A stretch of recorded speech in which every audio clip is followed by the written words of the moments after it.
भवानी शंकरो वंदे श्रद्धा विश्वास रूपिणौ याभ्याम विना न पश्यन्ति सिद्धाः स्वान्तः स्थमीश्वरम। हर हर महादेव। जगत पिता शिव यूट्यूब चैनल में आप सभी भगवत प्रेमी दर्शकों का हार्दिक स्वागत है।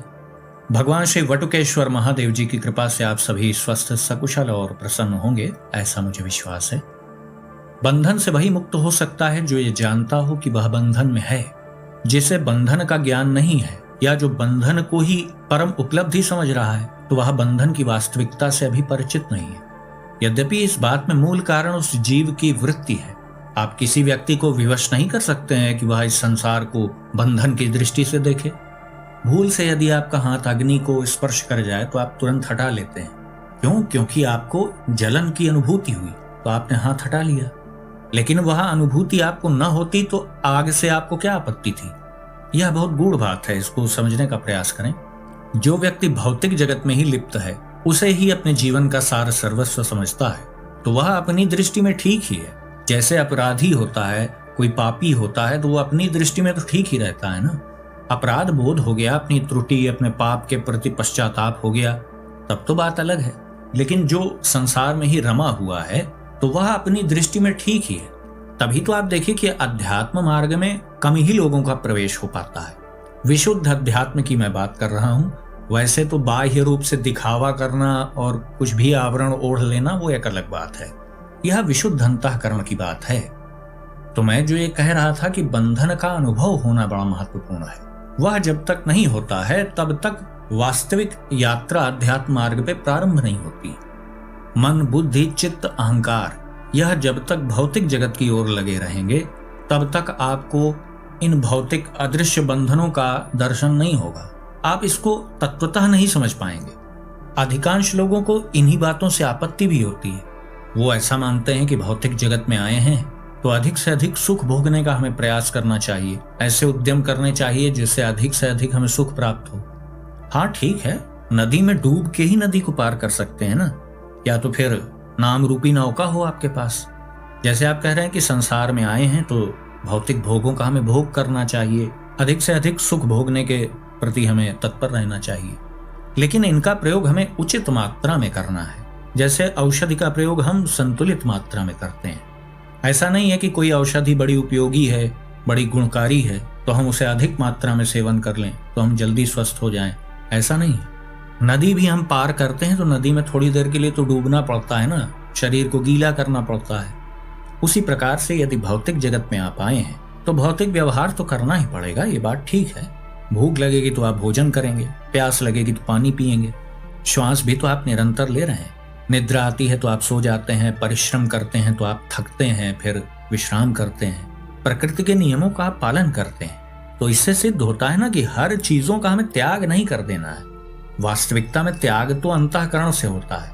बाह्य रूप से, भौतिक रूप से हम उससे केवल व्यवहार करना बंद करते हैं। तो ये है मूल बात। ऐसा नहीं है कि संसार बंधन रूपी है तो हमें एक कोने में बैठ जाना है। नहीं, कोने में बैठ जाएंगे तब भी कर्म होगा।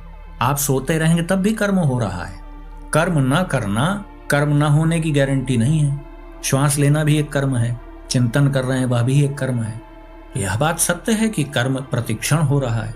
यह संसार कर्म प्रधान है। तो जो कल्याणकामी है, जिसका लक्ष्य मुक्ति है, वह भौतिक संसार का उसी प्रकार प्रयोग करता है जैसे नदी को तैर के पार करने वाला नदी का प्रयोग करता है। उसी का सहारा लेकर के उसी से पार हो रहा है। बड़ी अद्भुत बात है ये, आप विचार करके देखें। जब कोई नदी को पार करता है तैर कर, तो नदी को ही पार कर रहा है और नदी का ही आश्रय लेकर के वो तैर भी रहा है। तैरने के मूल में नदी ही है।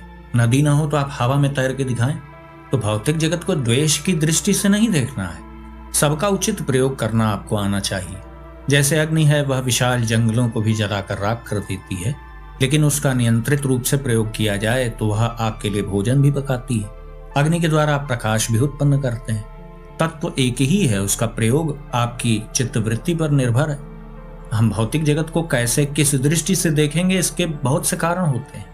सबके साथ ऐसा नहीं होता है कि वह बाल्यकाल से ही ऐसे परिवेश में पले बढ़े कि उन्हें अध्यात्म का कुछ ज्ञान हो पाए, अध्यात्म मार्ग की कोई प्रेरणा मिल पाए। सबके साथ ऐसा तो होता नहीं है। और कोई कोई ऐसा भी होता है कि जन्म के साथ ही उसकी अध्यात्म में रुचि रहती है। जन्म से ही जो अध्यात्म मार्ग के प्रति आकृष्ट है उसकी तो बात अलग है, लेकिन जो लोग बाद में क्रमशः इस मार्ग में आते हैं तो उसके मूल में जिज्ञासा होती है, या प्रभु की अहेतु की कृपा से, जिसके पीछे कोई कर्म जिम्मेदार नहीं होते, तो उस कृपा के माध्यम से भी किसी किसी जीव को पूर्व की स्मृति दे दी जाती है, और वो भी क्रमशः दी जाती है। ऐसा नहीं है कि स्पष्ट रूप से सब कुछ एक ही बार में मिल जाता है। थोड़ा थोड़ा आपको प्राप्त होता है। जैसे जैसे आपकी योग्यता आगे बढ़ती जाती है, विषयों में स्पष्टता भी आ जाती है। जो वास्तविक रूप से अध्यात्म मार्ग में चल रहा है उसे कुछ तो अवश्य प्राप्त हो रहा है ना, इसको आप अच्छे से समझ लीजिएगा। आध्यात्मिक दिखने का केवल आप प्रयास कर रहे हैं तो ये बातें अलग है। जो वास्तविक रूप से अध्यात्म मार्ग का पथिक है उसे कुछ तो उपलब्धि हो रही है, तभी वह इस मार्ग में दृढ़तापूर्वक चल रहा है। जो लोग सुनकर पढ़कर ऐसा बोलते रहते हैं कि संसार तो सब व्यर्थ है, भौतिक जगत तो झूठा है, ऐसा है वैसा है, ये सब बातें ऐसे लोग कहते रहते हैं, तो ये कोई विशेष दमदार बात नहीं है, क्योंकि यह अनुभवतीत नहीं है। आप केवल पढ़कर सुनकर बोल रहे हैं। ऐसे व्यक्ति से आप प्रश्न कर सकते हैं कि भाई जब तुम भौतिक जगत को व्यर्थ कह रहे हो तो भौतिक जगत में तो ये भौतिक शरीर भी आता है, फिर इसको क्यों व्यर्थ नहीं तुम कहते हो? देहाभिमान तो पर्याप्त रूप से विद्यमान है। तो आप समझ लीजिए यह अनुभवतीत बात नहीं है, सिर्फ सुन के कहा गया है, पढ़ के कहा गया है। यदि वास्तविक रूप से अनुभव में आ जाएगा कि भौतिक जगत तो मिथ्या है, तो इसका प्रथम जो परिणाम होगा वो आप जान लीजिए, देह भाव में कमी आने लग जाएगी। एक साथ सब कुछ नहीं हो जाएगा। जैसे क्रमशः आपका आध्यात्मिक स्तर बढ़ता जाएगा वैसे वैसे घटनाएं घटेंगी। आपको बिल्कुल सूक्ष्मता से यह अनुभव हो जाएगा कि भौतिक शरीर मेरा एक यंत्र मात्र है, मैं ये नहीं हूं, मैं इसका संचालक हूं। यह रथ है तो मैं रथी हूं, रथ को चलाने वाला मैं, और यही वास्तविकता है। यह जब तक पता नहीं चलेगी तब तक आप पढ़कर सुनकर इस मार्ग में आगे बढ़ते हैं, और ऐसा ही करना भी चाहिए। यही नियम भी है, पहले पढ़ के सुन के ही सब कुछ जानना है हमें। शास्त्रों के द्वारा, गुरुजनों के द्वारा जो आप ज्ञान प्राप्त करेंगे वही अनुभवतीत ज्ञान में परिणित होगा एक दिन। बिल्कुल क्रम से ऐसा ही होता है, बिल्कुल सीधी बात मैं आपको बता रहा हूं। फिर स्पष्ट रूप से बंधनों का ज्ञान हो जाता है।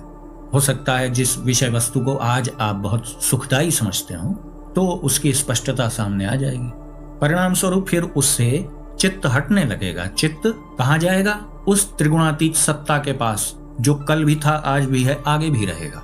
परम शाश्वत सत्ता जो है, आपका चित्त यदि वहां लग गया तो यही तो इस मानव योनि का सर्वश्रेष्ठ लक्ष्य है। इसलिए आपको थोड़ी जन्म मिला है कि आप खूब अच्छा अच्छा भोजन करें, अच्छे अच्छे वस्त्र पहने, 10-20 मकान बनवा लें, राजा बन जाए, कहीं के मंत्री, नेता, अभिनेता, सेलिब्रिटी बन जाए। यह उद्देश्य नहीं है मनुष्य योनि का।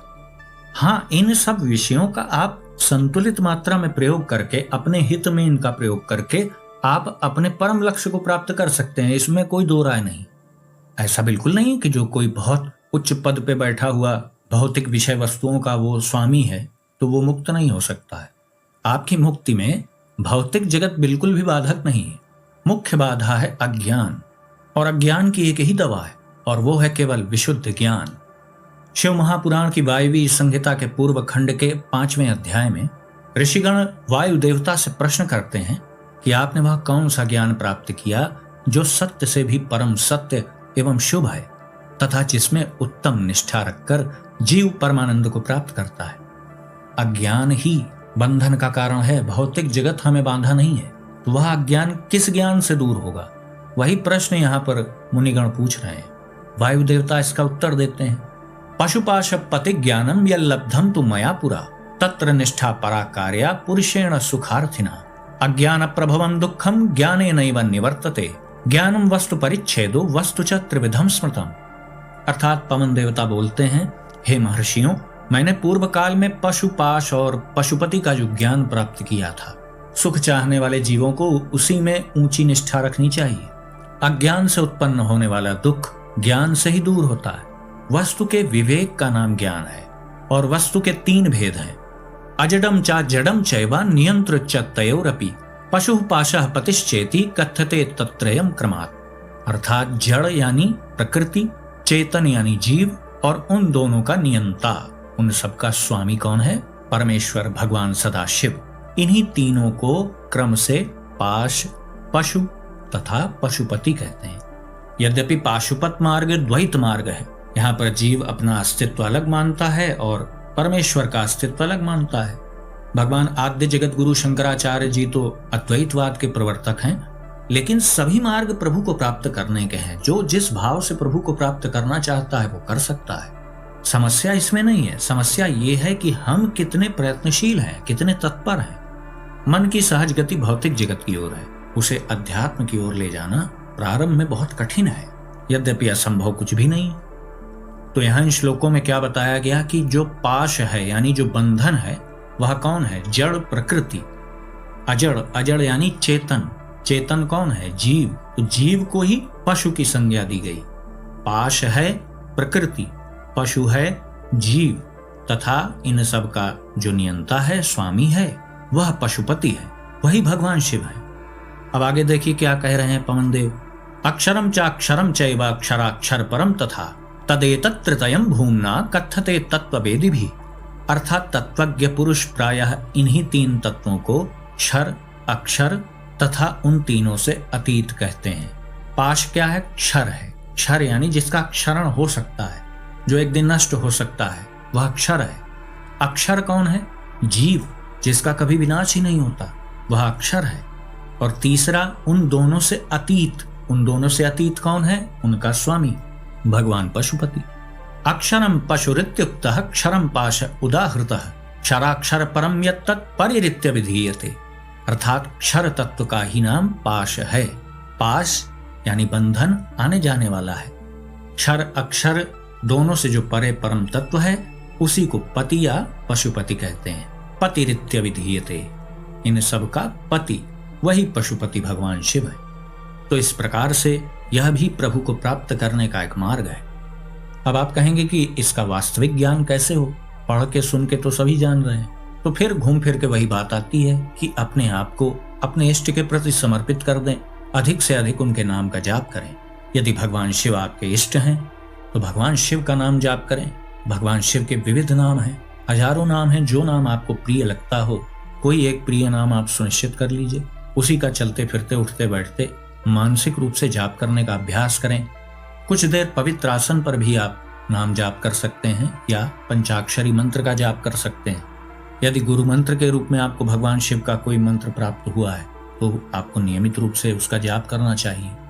आप भौतिक लक्ष्यों को जब बनाते हैं, जीवन में विविध प्रकार के आप लक्ष्यों को बनाते रहते हैं, तो उनको प्राप्त करने के प्रति आप समर्पित रहते हैं ना। कोई नौकरी प्राप्त करना चाहता है, कोई संपत्ति अर्जित करना चाहता है, कोई प्रसिद्धि प्राप्त करना चाहता है, धन ऐश्वर्य वैभव भौतिक सुख साधन, विविध प्रकार के लक्ष्य हैं सबके। तो जब इनको प्राप्त करने के लिए आपको समर्पित होना पड़ता है, इनके लिए समय देना पड़ता है, तो अध्यात्म मार्ग पर चलने के लिए आपको उससे कहीं अधिक समर्पित होना पड़ेगा। क्योंकि मैंने पहले ही कहा कि मन की सहज गति, स्वाभाविक गति भौतिक जगत की ओर है। आप मोड़ के उसे अध्यात्म की ओर लगाएं तो वो लगेगा, नहीं तो भौतिक जगत की ओर तो वो लगा लगाया है। यदि समस्या का मूल अज्ञान है तो निश्चित रूप से आप समझ लें कि ज्ञान रूपी औषधि के अतिरिक्त तो उसकी और कोई दवा हो नहीं सकती। लेकिन जो मानते हैं कि भौतिक जगत में सुख उपभोग करना ही मनुष्य जीवन का लक्ष्य होना चाहिए, तो वो भी अपनी दृष्टि में ठीक है, उन्हें वैसा ही करना चाहिए।